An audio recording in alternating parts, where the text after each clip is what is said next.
मैं प्रभु को धन्यवाद देता हूँ। फिर एक शाम रानीरंगा असेंबली में हम लोग इकट्ठा हुआ और आप लोग सब आपका कीमती समय निकाल कर यहाँ प्रभु का वचन सीखने के लिए और सुनने के लिए आए। और हम प्रार्थना करेंगे कि ये समय आपके लिए लाभदायक बने और एक आशीष का कारण भी बनेगा। और हमारे बीच में भी सालबड़ी से ब्रदर गौतम भी आए और हमको खुशी लग रहा है। हमको एनकरेज करने के लिए वो आए, आप लोगों के साथ संगति रखने के लिए, और गाना भी गाया। तो thank you brother for joining us in the Bible study. तो हम लोग मार्कुस का पुस्तक का अभ्यास कर रहे हैं और यहाँ पर हम लोग 12 अध्याय तक हम लोग पहुंचे हैं। और 12 अध्याय में पिछले बार हमने देखा था कि प्रभु यीशु मसीह एक दृष्टांत बताता है। और वो दृष्टांत वो इसलिए बताता है क्योंकि उसका अधिकार के ऊपर प्रश्न किया था कि तुमको ये अधिकार किसने दिया। ये सब कुछ जो यीशु मसीह कर रहा है, लोगों को चंगाई दे रहा है, मंदिर में उन्होंने वो व्यापारी लोगों को भगाया, और जो बातें जो शिक्षा प्रभु यीशु मसीह दे रहा है उसमें बहुत ही सामर्थ्य था। और ये सारे बातें जब यरूशलेम में हो रहा था तो ये फरीसी सदुकी लोग अभी प्रभु यीशु मसीह के ऊपर अटैक कर रहा है, और मतलब उसको अभी पकड़ना है और उसको मार ही डालना है करके उनका प्लान को पूरा करना है। जितना दिन मार्कुस का किताब में जब हम पढ़ते हैं, प्रभु यीशु मसीह का प्रचार यरूशलेम के बाहर हो रहा था, उत्तर भाग में गलील का झील के पास उस इलाका में प्रभु यीशु मसीह सेवा किया। फिर यॉर्दन नदी के पास भी प्रभु यीशु मसीह कुछ समय बिताया। यॉर्दन के उस पार में जहाँ बपतिस्मा देने वाला यूहन्ना था। फिर यरीको उस शहर के पास में प्रभु यीशु मसीह प्रचार करता है। और जब यॉर्दन नदी पार करता है, बेथनी में आता है, फिर अभी प्रभु यीशु मसीह यरूशलेम में आया। और जब यीशु मसीह यरूशलेम में आता है तो हम लोग देखा 11 अध्याय में लोग होसाना होसाना करके चिल्लाते हैं। प्रभु यीशु मसीह यरूशलेम के मंदिर आकर वो वहां पर उस मंदिर में वो व्यापारी लोगों को भगाता है। और तब से और उससे पहले भी इन इन लोगों ने प्लान किया था कि कैसे हम इस व्यक्ति को हम मार डालें, क्योंकि प्रभु यीशु मसीह के पीछे बहुत सारे लोग जा रहे थे। और शायद ये फरीसी लोग, सदुकी लोग, जो धर्म गुरु लोग थे और जो नेता लोग थे इस्राएल देश में, वो शायद जल रहे थे कि कैसे एक आदमी, गांव का आदमी के पीछे हजारों लोग कैसे जा रहे हैं, तो कैसे इस आदमी को हम चुप कराएंगे। तो उनका प्लान को अभी किसी ना किसी प्रकार से हमको पूरा करना है। और प्रभु यीशु मसीह वो दाख का वाटिका के बारे में एक दृष्टांत बताता है, और वहां पे उसको समझाता है कि उस वाटिका के ऊपर मेरा अधिकार है। और वो वाटिका जो है, वो बगान, वो इसराइल देश है, और पूरे इसराइल देश के ऊपर मेरा अधिकार है, और पूरा दुनिया के ऊपर भी मेरा अधिकार है। ये सारे चीजें हमने पिछले बार देखा था। और उस दृष्टांत में प्रभु यीशु मसीह ये कहता है कि वो बगान का मालिक का एक प्रिय पुत्र था, और वो प्रिय पुत्र को वहां पर भेजता है और उसको मार देता है। और वहां पर यीशु मसीह दोबारा एक प्रकार से भविष्यवाणी कर रहा है कि देखो, इस प्रकार से परमेश्वर का पुत्र के साथ भी किया जाएगा, उसको मारने वाले हैं। और ये बात ये फरीसी और सदुकी लोगों को हजम नहीं हो रहा है कि अरे ये आदमी तो हमारा प्लान को जानता कैसा, कि ऐसा वो बता रहा है कि उसको मारने मारने वाला है। तो इस प्रकार से प्रभु यीशु मसीह अपना अधिकार को और अपना भविष्यवाणी भी एक प्रकार से यहाँ पर करता है। लेकिन आज हम लोग सबसे पहले पढ़ेंगे 12 अध्याय 13 से लेकर 17 तक हम लोग पढ़ेंगे। मार्कुस इसका 12 अध्याय 13 से 17 पढ़ेंगे। तब उन्होंने उसे बातों में फंसाने के लिए कुछ फरासियों और हेरोदियों को उसके पास भेजा। उन्होंने आकर उससे कहा, हे गुरु, हम जानते हैं कि तू सच्चा है और किसी की परवाह नहीं करता, क्योंकि तू मनुष्य का मुंह देखकर बातें नहीं करता, परंतु परमेश्वर का मार्ग सच्चाई से बताता है। तो क्या केशर को कर देना उचित है या नहीं? हमें हम दे या ना दे? उसने उनका कपट जानकर उनसे कहा, मुझे क्यों परखते हो? एक दिनार मेरे पास लाओ कि मैं उसे देखूं। वे ले आए और उसने उनसे कहा, ये छाप और नाम किसका है? उन्होंने कहा, केशर का। यीशु ने उनसे कहा, जो केशर का है वो केशर को, और जो परमेश्वर का है परमेश्वर को दो। तब वे उस पर बहुत अचंभा करने लगे। Thank you brother. परमेश्वर इन पढ़े वर्षों पर आशीर्वाद दे। अभी यहाँ पर 13 पद में हम लोग पढ़ते हैं, then they sent some of the Pharisees and the Herodians. तो फरसी लोग और हेरोदियस के लोगों के बीच में अभी प्लानिंग चल रहा है। और ये फरसी लोग कौन है और हेरोदियन के लोग कौन है? ये सब इस्राएल देश के नेता हैं, बहुत ही पढ़े लिखे लोग हैं, लेकिन फरसी लोग रोम राज्य को सपोर्ट नहीं कर रहा है। मतलब गोरे लोगों का राज इस्राएल देश पर हो रहा है, और ये फरीसी लोग ये बिल्कुल पसंद नहीं है, क्योंकि वो पुराने नियम पढ़ते हैं, परमेश्वर का राज्य है और हम लोग मंदिर के ऊपर हमारा आराधना जिस तरीके से पुराने नियम में सिखाया गया, वो बलि प्रथा वगैरह ये सब चीजें हमको करना है, मानना है। तो वहां पर फरीसी लोग रोम राज्य के ऊपर उनका विरोध था। लेकिन हेरोदियों के लोग जो है वो रोम राज्य के सपोर्ट में है। मतलब वो बोलेगा रोम राज्य अच्छा है, क्योंकि हेरोद राजा भी वहां रोम का जो महाराजा था या जो एम्परर था, उन्होंने हेरोद को इजराइल के ऊपर राज करने के लिए रखा। तो ये उसके सपोर्ट में है, हेरोद राजा जो है उसके साथ में है। तो मतलब रोम का राज्य जो है ये अच्छा है। और ये फरीसी लोग और हेरोद के लोग जो है एक दूसरे को पसंद नहीं है, एक दूसरे के खिलाफ में है, ऐसे है। लेकिन जब वहां पर देखता है कि रोम का राज्य है, हेरोद का राज्य है, तो बीच में एक मसीहा आता है जो अपने आप को मसीहा कह रहा है, परमेश्वर का पुत्र कह रहा है। अरे ये कहां से आ गया? हम तो कोई तो रोम का राज्य का सपोर्ट कर रहा है, लेकिन यहाँ कोई विरोध कर रहा है, लेकिन कोई यहाँ पर आ रहा है कि उसका राज्य स्थापित करने के लिए। ये कहां से आ गया? तो ये दोनों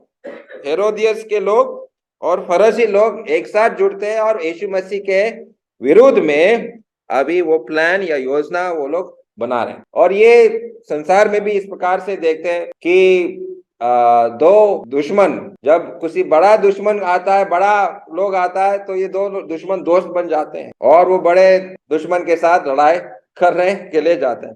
तो इसी प्रकार से हम लोग देखते हैं, ये भी हम लोग जानते हैं, प्रभु यीशु मसीह को जब क्रूस पर चढ़ाने वाले थे, तो पिलात और हेरोद राजा भी अच्छे दोस्त नहीं है। लेकिन यीशु मसीह को मारने के लिए ये हेरोद राजा और पिलात जो है वो दोनों दोस्त बन जाते हैं, क्योंकि ये राज जिस प्रकार से संसार में चलता है सब शैतान का ही राज है, और शैतान से मिल जाता है, क्योंकि वो परमेश्वर के विरुद्ध में है। तो इस प्रकार से फरीसी और हेरोदियस के लोग दोस्त बन जाते हैं। और वहां पर ऐसे लिखा है कि क्यों आए? वो वहां पर फंसाने के लिए आया। 13 पद में लिखा है कि तब उन्होंने उसे बातों में फंसाने के लिए आता है। तो फंसाने के लिए जब आते हैं तो कैसे वो फंसाएंगे? तो हम लोग पहले देखते हैं, इंग्लिश में कहता है दे यूज फ्लैटरी, मतलब उसको बड़ा चढ़ाकर बहुत अच्छे बातें, मीठे बातें बोलकर उसको गिराने का प्लान हम लोग करते हैं। जैसे 14 पद में हम लोग देखते हैं कि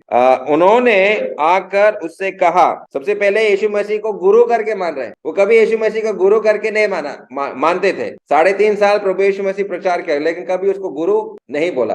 लेकिन अभी वो आकर बोल रहा है, हे गुरु, हम जानते हैं कि तू सच्चा है। अभी उसको फंसाने के चक्कर में बोला तू सच्चा है और किसी की परवाह नहीं करता, क्योंकि तू मनुष्यों का मुंह देखकर बातें नहीं करता, परंतु परमेश्वर का मार्ग सच्चाई से बताता है। देखो, इतना अच्छे मीठे बातें यीशु मसीह को सुना रहा है, उसको बड़ा चढ़ाकर बात कर रहा है। और ये भी नीति वचन 29 और उसका 5 पद को जरा पढ़ेंगे तो वहां किस प्रकार से दुष्ट लोग अच्छे बातें बोलते हैं। Proverbs 29 verse 5। जो पुरुष किसी से चिकनी चुपड़ी बातें करता है वो उसके पैरों के लिए जाल लगाता है। क्या बातें करता है? हिंदी में क्या लिखा है? चिकनी चुपड़ी। इंग्लिश में इसको फ्लैटरी बोलते हैं। चिकनी, शायद वो शब्द मेरे दिमाग में नहीं बैठ रहा है। ठीक है, अच्छे मीठे बातें वो लोग बोल रहे हैं, लेकिन क्यों? उनका इरादा क्या है? उसको फंसाना है। तो इस प्रकार के बातें आकर वो यीशु मसीह को फंसाने का कोशिश करता है। कभी कभी मुझे भी ऐसा डर लगता है, जब कोई मुझसे आकर बहुत मीठे बात बोलने लगता है, मैं डरने लगा, अरे भाई ये इतना प्यार से मुझसे बात क्यों कर रहा है? तो क्या मुझे फंसाने के लिए आ रहा है? क्या कुछ धोखा है यहाँ पर? और खास करके जो बिजनेस व्यापारी लोग हैं, इस प्रकार से वो लोग करते हैं। और मुझे याद है जब मुझे अपने गाड़ी के लिए नया टायर खरीदना था, तो वहाँ चेक पोस्ट के सेवक मोड़ और वो जो वहाँ पर एक दुकान है, टायर का दुकान है, तो वो गाड़ी में लेके गया था उस दुकान पे, और मारवाड़ी बैठा है। मारवाड़ी लोग तो बहुत अच्छे व्यापारी है। कुछ भी मैंने पूछने से पहले उसने चाय ला कर दिया मेरे हाथ में, चाय बिस्किट ला। अरे मैं टायर खरीदने के लिए आया, लेकिन मुझे चाय, मीठा चाय उन्होंने पिलाया। यही इरादे में मैं उसी के दुकान से मेरा गाड़ी का 4 टायर, नया टायर मुझे खरीदना है कर। तो इस प्रकार से लोगों के पास से कैसे हम पैसे छीन सकते हैं, अच्छे अच्छे बातें बोलकर आदमी को हम फंसा सकते हैं। तो यही इनका इरादा है, प्रभु यीशु मसीह को फंसाने का कोशिश में। बहुत अच्छे अच्छे मीठे मीठे बातें वो लोग बोल रहे हैं। तो सवाल क्या है यहाँ पर कि 15 पद में ऐसा लिखा है, क्या कैसर को कर देना उचित है कि नहीं? कैसर को कर देना, टैक्स देना अच्छा है या नहीं है? और ये यहाँ पर यीशु मसीह को फंसाने का चक्कर में ये सवाल उन्होंने किया। अभी कैसर मतलब रोम का राज, रोमी सरकार को क्या टैक्स देना अच्छा है या नहीं? और जिस प्रकार हमारा देश में भी ब्रिटिश लोगों का राज चला, हम लोग जानते हैं, इतिहास में हम लोग ये पढ़ते हैं, और कैसे हमारे फ्रीडम फाइटर्स ने ब्रिटिश के साथ लड़ाई किया, खास करके टैक्स के मामले में। हम लोग जानते हैं, हम लोग टैक्स देना भी बंद किया, क्योंकि नमक के लिए भी टैक्स देना पड़ा। और हमारा देश का जो पिता है, उन्होंने इसके विरोध में लड़ाई किया, बहुत अच्छा किया। तो इस प्रकार से यीशु मसीह को फंसाने के चक्कर में अगर वो बोलेगा टैक्स देना अच्छा है, तो मतलब ये गोरे लोगों के साथ, रोम राज्य के साथ मिला हुआ है। और अगर वो बोलेगा नहीं देना है, तो वो चाहता है कि रोम का सरकार उसको अटैक करे, उसको जेल में डाले। तो दोनों तरफ से यीशु मसीह फंस सकते हैं। हाँ बोलेगा तो भी फंसेगा, ना बोलेगा तो भी फंसेगा। तो क्या जवाब देगा यीशु मसीह? और वहां पर टैक्स, 3 प्रकार के टैक्स है। अगर इतिहास में जब हम पढ़ते हैं, कमेंट्री, बाइबल कमेंट्री वगैरह अगर आप पढ़ेंगे, तो वहां से आप लोगों को ये जब जानकारी मिलेगा।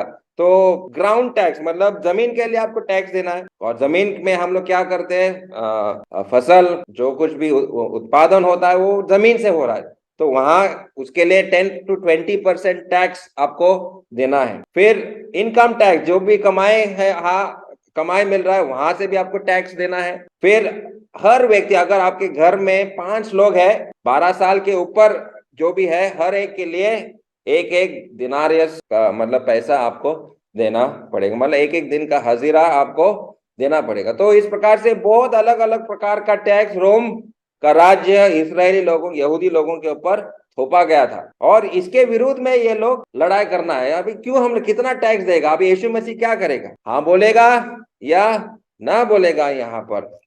और वहां पर और एक समस्या था। वो समस्या क्या था कि उस पैसा के ऊपर, उस कॉइन के ऊपर सीसर का मूर्ति लगा हुआ है। सीसर का मूर्ति, अभी मेरे पास एक फोटो है, तो ये फोटो आप लोग देख सकते हैं कि सीसर का मूर्ति लगा हुआ है। और पुराने नियम का 10 आज्ञा में सबसे पहला आज्ञा क्या है? पहला 2 आज्ञा में कि किसी मूर्ति के ऊपर हम लोग ये नहीं करना, विश्वास नहीं करना चाहिए, और दंडवत भी नहीं करना चाहिए।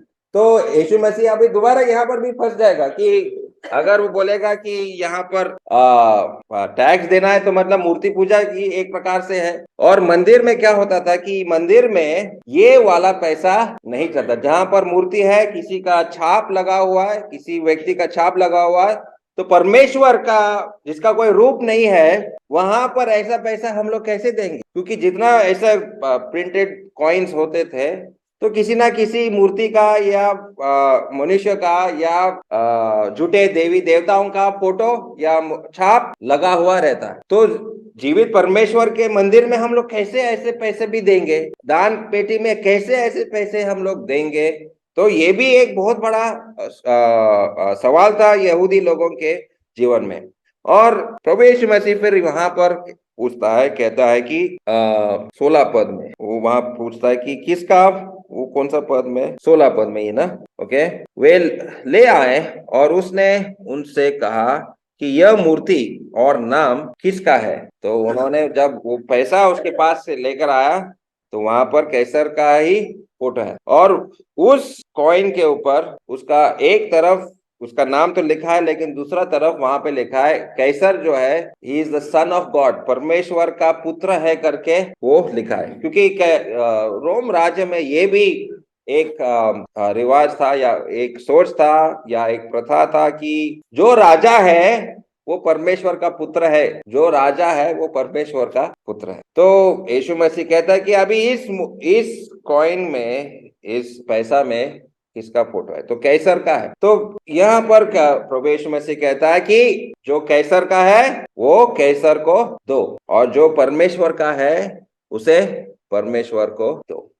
तो यहाँ पर हम लोगों को सवाल ये प्रभु यीशु मसीह का जवाब में जब हम देखते हैं, प्रभु यीशु मसीह ने रोम राज्य के विरोध में कुछ नहीं बोला। क्यों प्रभु यीशु मसीह ने रोम राज्य के विरोध में कुछ नहीं बोला? क्योंकि रोम राज्य क्यों आया इस्राएल देश पर, क्या कारण की वजह से? तो उसका कारण हम लोग पहले यही देखते हैं कि जब इस्राएली लोग पाप करना शुरू किया तो परमेश्वर ने दूसरे बड़े देशों को उनके ऊपर राज करने के लिए दिया। और अगर आपको याद है कि सबसे पहले असीरिया इस्राएल के ऊपर हमला करता है, और जो उत्तर भाग का लोग है वो नॉर्दर्न टेरिटरी, नॉर्दर्न इस्राएल को वो लोग गुलाम बनाकर लेके जाते हैं। क्यों गुलामी में लेके जाते हैं? क्योंकि वो लोग मूर्ति पूजा करने लगे। फिर दक्षिण भाग भी बाबिलोन देश, नेबुकदनेस्सर राजा आता है और उनके ऊपर हमला करता है।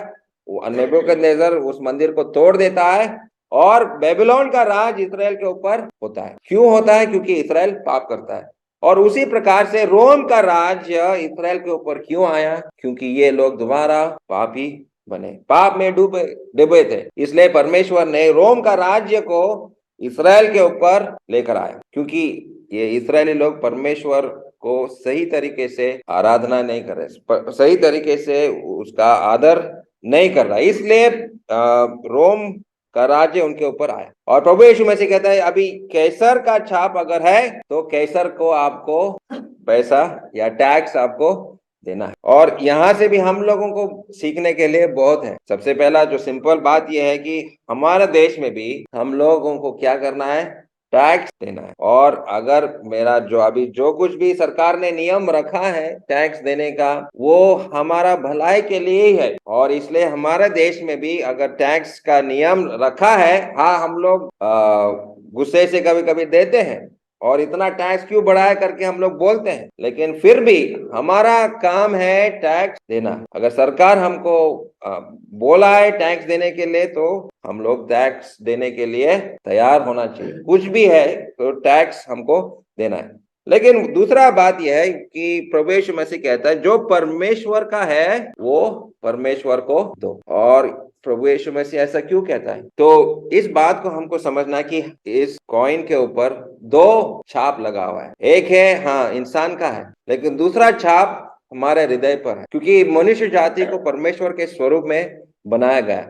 और जब हम उत्पत्ति उसका पहला अध्याय और उसका 26 पद में जब परमेश्वर इस दुनिया को बना रहा था, जब मनुष्य जाति को बनाने में आया तो परमेश्वर ने बोला आओ हम इंसान को बनाएंगे और उसको हमारे स्वरूप में बनाएंगे। तो मनुष्य के ऊपर में परमेश्वर का छाप है। हर एक व्यक्ति, weather he is a man और ही इज अ वुमन, वो भाई या बहन हो, जो कोई है, उनके ऊपर परमेश्वर का छाप लगा हुआ है। और परमेश्वर हमको क्या दे रहा है? परमेश्वर हमको सब कुछ दे रहा है। ये हवा जो हम सांस ले रहा है परमेश्वर दे रहा है, ये कपड़े जो पहना है परमेश्वर दिया, जो खाना हम लोग खा रहा है परमेश्वर दे रहा है, ये शक्ति जो परमेश्वर ने मुझे दिया है ये परमेश्वर ने दिया है। और आज अगर मैं चल सकता हूँ, फिर सकता हूँ, ये जीवन किसने दिया? मुझे, परमेश्वर ने। और क्या मैं परमेश्वर को टैक्स दे रहा हूँ? ये संसार के सरकार के लिए टैक्स देना आसान है, लेकिन परमेश्वर को टैक्स देना, परमेश्वर के लिए कर देना बहुत ही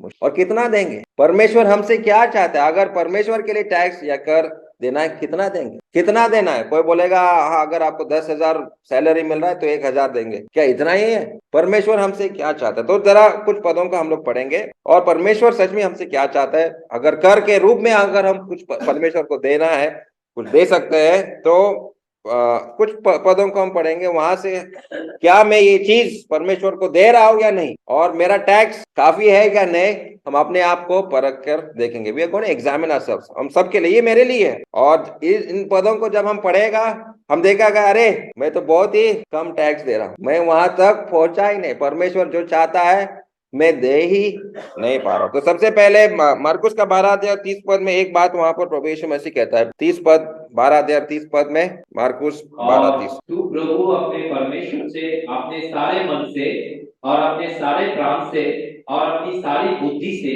और अपनी सारी शक्ति से प्रेम रखना। हाँ, तो सबसे पहले परमेश्वर क्या चाहता है? आपका सब कुछ, हर चीज। God wants everything from you, he demands everything. लेकिन वहां पर सबसे पहला चीज है प्रेम। क्या मैं परमेश्वर से प्रेम करता हूँ? Do I love God? I love my work, I love my family, I love my mobile phone, I love my food, ये बहुत सारी चीजों से मैं प्रेम करता हूँ। लेकिन क्या मैं परमेश्वर से प्रेम करता हूँ? Do I love God? और आजकल, आज के युग में बहुत सारी चीजें हैं जो प्रेम जो है ये बहुत ही गलत तरीके से लोग इस्तेमाल कर रहे हैं। कोई आज इंडिया का बात हम लोग कर रहा है, तो हम लोग देखता है कि एक महिला ने अपने आप से शादी कर, अरे ये किस प्रकार का प्रेम है? अपने आप से उन्होंने शादी किया, इसको क्या प्रेम कहता है? फिर होमोसेक्सुअलिटी भी हम लोग देखते हैं, ये हमारा भारत देश में चल रहा है, इस प्रकार की चीजें हमारे देश में, ये इसको क्या प्रेम कहता है? तो प्रेम ये शब्द भी लोग बिगाड़ दे रहा है, they are corrupting the word love. लेकिन सबसे पहले प्रेम परमेश्वर से होना चाहिए। फिर दूसरा चीज हम लोग देखते हैं, प्रोवर्ब्स चैप्टर 23 वर्स 26, नीति वचन 23 और 26, प्रोवर्ब्स 23 वर्स 26। हे मेरे पुत्र, अपना मन मेरी ओर लगा और तेरी दृष्टि मेरे चाल चलन पर लगी रहे। तो वहां परमेश्वर क्या चाहता है मुझसे, हमसे? इंग्लिश में लिखा है give me your heart, Hindi में हे मेरे पुत्र अपना मन मुझे दो। क्या मैंने अपना मन यीशु को दे दिया? हम लोग गाना गाते हैं, मैंने अपना मन यीशु को दे दिया, आज से मैं उसके लिए जीऊंगा। लेकिन ये झूठ है, उसके लिए क्या मैं जी रहा हूं या नहीं? गाने में हम लोग गाते हैं, लेकिन प्रभु यीशु मसीह हमसे यही चाहते हैं, मेरा मन हम प्रभु यीशु मसीह को देना है। और आज भी ये मन के ऊपर बहुत बड़ा लड़ाई चल रहा है। शैतान मेरे मन के ऊपर कब्जा करना चाहता है। अगर मैं सोशल मीडिया खोलूंगा तो वहां से अटैक होगा, हर प्रकार का चीज मुझे अटैक करना शुरू करेगा। शैतान आपको छोड़ने वाला नहीं है। मोबाइल से या पड़ोसी से या अपने मित्रों से कहीं ना कहीं आपका मन को वो अटैक करना चाहता है। और आज के युग में बहुत सारे लोग एंजाइटी और बहुत सारे मन के बीमारियों से भी पीड़ित है, और शैतान यही चाहते कि मेरा मन उसके ऊपर ना रहे, हमारे मनों के ऊपर कब्जा हो रहा है। तो प्रभु यीशु मसीह क्या चाहता है हमसे? हमारा मन, हमारा हृदय। We need to give our heart to God. परमेश्वर यही चाहता है आज हमसे। और क्या चाहता है? Malachi chapter 1 verse 6, Malachi 1 verse 6, 1:6। पुत्र पिता का और दास स्वामी का आदर करता है। यदि मैं पिता हूँ तो मेरा आदर कहाँ है, और यदि मैं स्वामी हूँ तो मेरा भय मानना कहाँ?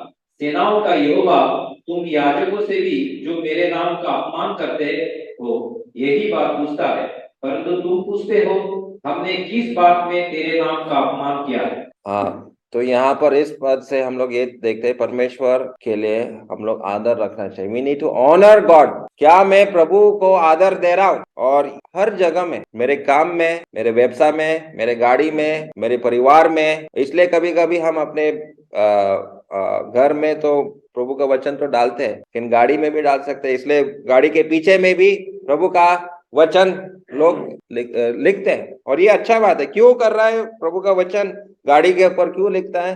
क्योंकि वो प्रभु का सम्मान, उसका आदर करना चाहते हैं। तो प्रभु का आदर करने के लिए हम लोग नहीं डरना चाहिए। आपका स्कूल का पुस्तक के ऊपर भी आप वचन लिख सकते हैं, आपका पेन के ऊपर, आपका फोन के ऊपर। और शायद आपने बेनी प्रसाद के बारे में आपने सुना होगा। बेनी प्रसाद जो है पूरा दुनिया 6 साल में उन्होंने घूमा है, और उन्होंने वर्ल्ड रिकॉर्ड भी बनाया है। और वाईवैम का एक मिशनरी है, वो बेंगलोर में रहता है। और वहां पर एक बार वो ओलंपिक्स में उसको बुलाया था गाना गाने के लिए। गिटार बजा के उन्होंने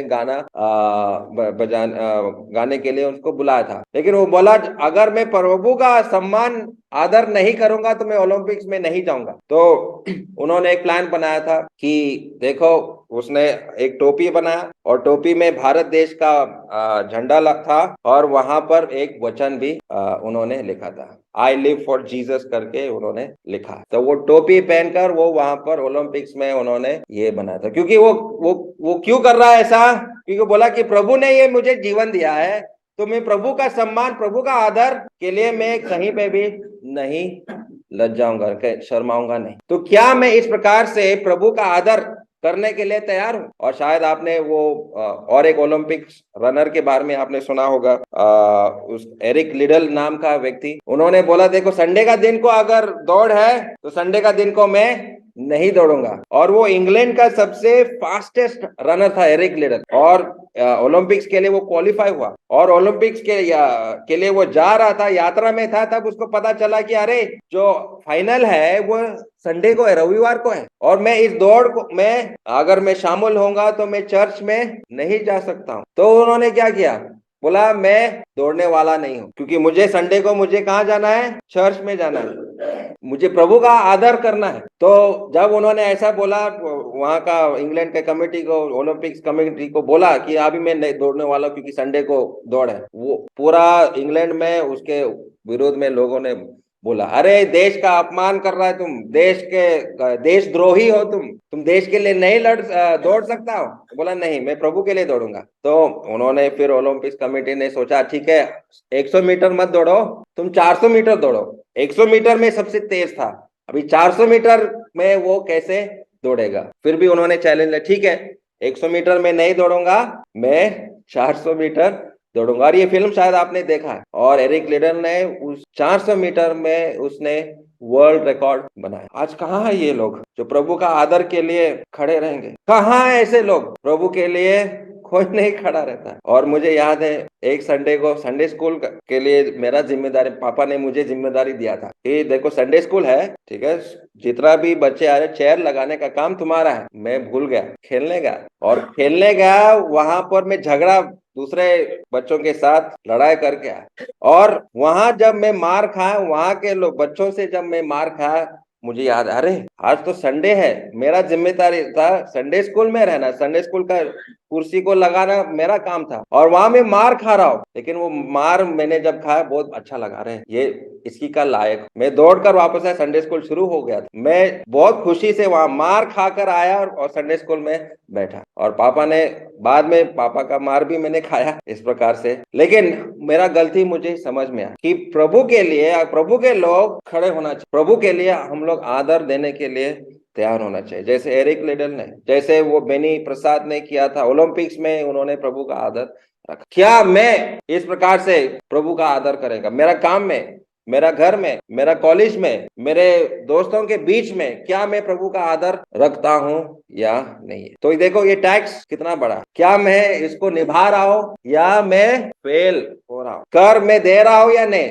कैसर को कर हम लोग दे रहा है, सैलरी से ही कट रहा है, बैंक में ढुकने से पहले वो चला जा रहा है। लेकिन क्या मैं प्रभु के लिए कर दे रहा? और एक चीज हम लोग पढ़ते हैं, रोमी 12:1, रोमन्स चैप्टर 12:1। रोमी 12:1। हाँ। इसलिए हे भाइयों, मैं तुमसे परमेश्वर की दया स्मरण दिलाकर विनती करता हूँ कि अपने शरीरों को जीवित और पवित्र और परमेश्वर को भावता हुआ बलिदान करके चढ़ाओ, यही तुम्हारी आत्मिक सेवा है। तो मेरा पूरा शरीर मैं प्रभु के लिए अर्पण करूंगा। और यही बात हडसन टेलर ने भी किया था। Hudson Taylor China Inland Mission उन्होंने स्थापित किया। और अगर उसका टेस्टिमनी अगर आप सुनेगा, तो एक दिन रात को प्रचार उन्होंने सुना, रात का समय, कॉटेज ऐसे ही मीटिंग के लिए गया था, और वहां पर रोमी 12:1 पद से वहां प्रचारक ने बोला, और उन्होंने बोला अगर परमेश्वर मेरा शरीर चाहता है तो मेरा शरीर मैं प्रभु के लिए मैं अर्पण करूंगा। और वो वापस जा रहा था, रात का समय था, अंधेरा था, और वो पद उसके मन में लग रहा था, अपना शरीर को परमेश्वर के लिए अर्पण करना, अपना शरीर को परमेश्वर के लिए अर्पण करना। और उन्होंने रास्ते में ही वो लेट गया और ऐसा लेटा हुआ अवस्था में उन्होंने प्रार्थना किया, प्रभु ये मेरा शरीर है, ये आपके लिए मैं अर्पण कर रहा हूँ, आपको जो चाहता है, जो आप चाहिए मेरे जीवन से आप कीजिए। इस प्रकार से उन्होंने अपना शरीर को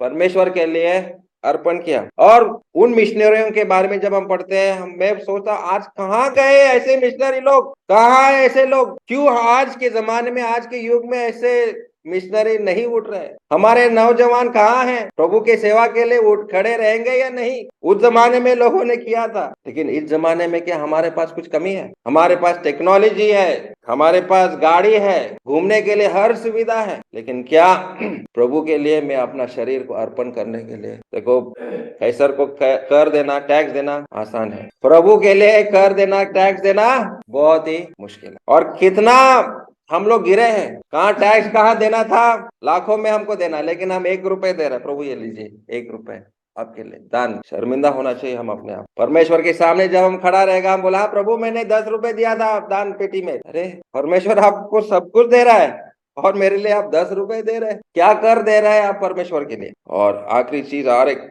पद हम लोग पढ़ेंगे, वैसे बहुत कुछ है लेकिन ये आखिरी पद कर के बारे में हम लोग देख रहे हैं, रोमी 6 और 13। रोमी 6 और 13, और न अपने अंगों को अधर्म के हथियार होने के लिए पाप को सौंपो, पर अपने आप को मरे हुओं में से जी उठा हुआ जानकर परमेश्वर को सौंपो, और अपने अंगों को धर्म के हथियार होने के लिए परमेश्वर को सौंपो।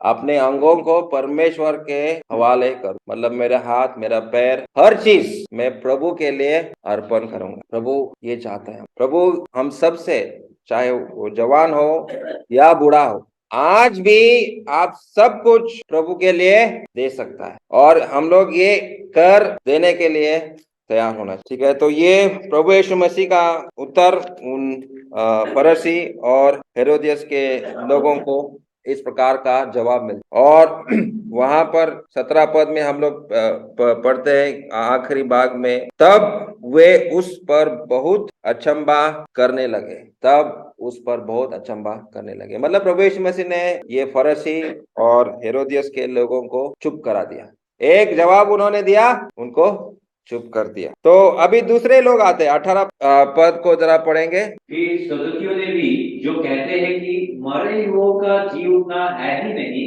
उसके पास आकर उससे पूछा। ठीक है, तो अभी ये दूसरे प्रकार के लोग हैं, ये भी धर्म शास्त्र के लोग हैं, शास्त्र पढ़ने वाले लोग हैं, और ये अलग प्रकार के लोग हैं, सदुकी लोग हैं। तो यहाँ ये कह रहा है कि मरे हुओं की का जी उठना है ही नहीं, देयर इज नो रेजरेक्शन। तो अगर कोई इंसान मर जाता है तो वही खत्म, उसका प्राण, उसका आत्मा भी वहां पर ही मरता है, दोबारा कोई जिंदा होने वाला नहीं है। और ये फरीसी और सदुकी लोग में बहुत भारी झगड़ा होता था, और ये सदुकी लोग बोलता था ये फरीसी लोग जो है ये गलत सिखाता है, और फरीसी लोगों का मजाक ये सदुकी लोग करते थे। और अगर आपको याद है, जब पौलुस यरूशलेम आता है तो मंदिर में भी जब वो भी आता है तो इस प्रकार से उसको पकड़ता है, और वहां वो नेता लोगों के सामने उसको लेकर आता है। तो पौलुस को पता चलता है कि एक तरफ में सदुकी लोग हैं, एक तरफ में फरीसी लोग हैं। फिर दोबारा उनके बीच में पौलुस झगड़ा लेकर आता है, वो कहता है कि आज मेरा इसलिए मुझे अटक किया गया क्योंकि मैं मरे हुए के में लोग जिंदा होता है इस पर विश्वास करता हूँ, I believe in the resurrection, पौलुस कहता है। और वहां पर भी झगड़ा शुरू होना लगता है, और ये बहुत ही सालों से ये सदुकी लोग और फरीसी लोगों के बीच में झगड़ा हो रहा है। और वही जब प्रश्न अभी यहाँ पर यीशु मसीह के पास लेकर आता है, और एक प्रकार से एक मूर्ख सवाल करते हैं।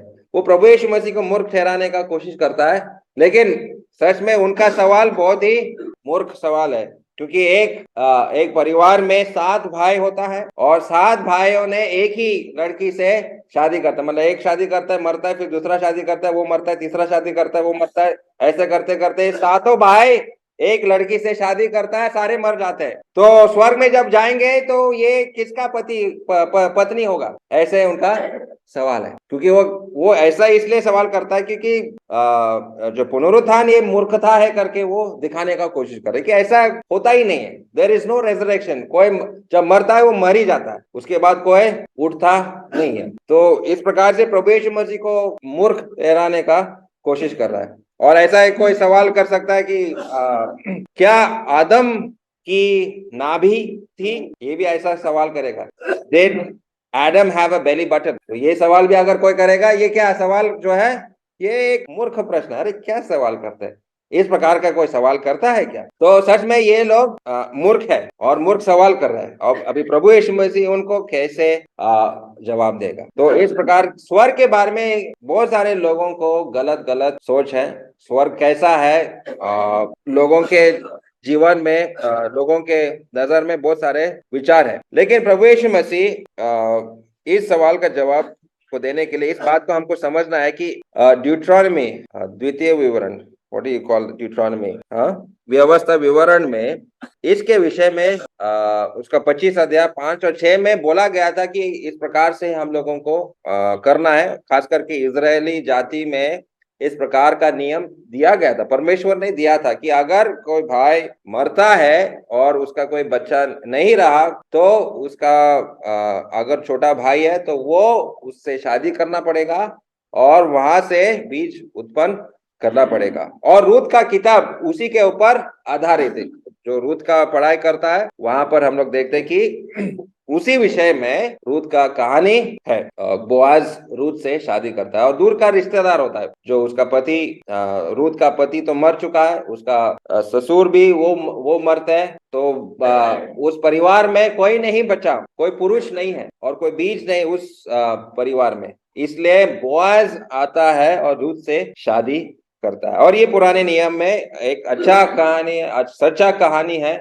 और परमेश्वर ने इस प्रकार से बोला गया था कि परिवार को बचाने के लिए इस प्रकार का शादी करना था। तो सदुकी के लोगों के बारे में एक विशेष बात है कि ये सदुकी लोग पुराने नियम के सारे किताबों पर विश्वास नहीं करते। और पुराने नियम में कितने किताबें, कितने पुस्तकें मालूम है ना? There are 39 books.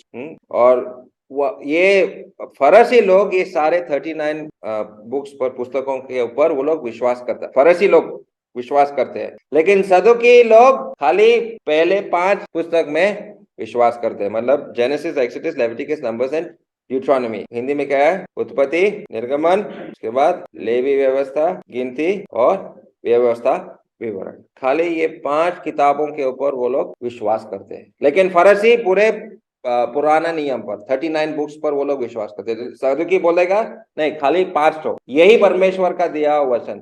फरसी बोलेगा नहीं, ये 39 ये सारे परमेश्वर के वचन है। और आज हम लोग क्या विश्वास करते हैं? फरसी जैसे विश्वास कर रहे हैं, मतलब 39 जो है हम लोग भी विश्वास, ये पुराने नियम जो है 39 पुस्तक है, परमेश्वर का दिया हुआ वचन है। और नया नियम में 27 पुस्तक है, इन पर हम लोग विश्वास करते हैं। लेकिन प्रभु यीशु मसीह अभी उनको जवाब अगर देगा तो कहां से देगा? कौन से पुस्तक से? तो जहां जो पुस्तक वो लोग विश्वास करते हैं, निर्गमन का 3 अध्याय में। और निर्गमन का 3 अध्याय में हम लोग जानते हैं क्या घटना हुआ वहां पर। निर्गमन का 3 अध्याय में मूसा एक जलती हुई झाड़ी के पास जाता है। Okay, the burning bush, Moses goes to the burning bush. और वहां पर परमेश्वर उससे बात करता है। और परमेश्वर अपना परिचय किस प्रकार से देता है? क्योंकि मूसा वहां पूछता है आपका नाम क्या है, परमेश्वर को पूछे व्हाट्स योर नेम। तो परमेश्वर ने जवाब क्या देता है? मैं जो हूं सो हूं, और मैं अब्राहम, इसहाक और याकूब का परमेश्वर है। I am the God of Abraham, Isaac and Jacob. तो वहां प्रभु यीशु मसीह जब ये सदुकी लोगों को जवाब देता है, जो पुस्तक वो लोग विश्वास करते हैं वहीं से उनको वो जवाब भी देता है। ओके, इसका मतलब he is not the God of the dead but of the living. You are therefore badly mistaken. ये 12 अध्याय और 27 पद में ऐसा लिखा है। वह मेरे मरे हुओं का नहीं बल्कि जीवितों का परमेश्वर है। तुम लोग बहुत बड़ी भूल में पड़े हो। और प्रभु यीशु मसीह उनको क्या कहता है कि शास्त्र का सही समझ तुम लोगों को नहीं है। 24 पद को जरा पढ़े, वर्स 24, मार्कुस 12 और 24। यीशु ने उनसे कहा, क्या तुम इस कारण से भूल में नहीं पड़े हो कि तुम ना तो पवित्र शास्त्र ही को जानते हो और ना ही परमेश्वर की सामर्थ को।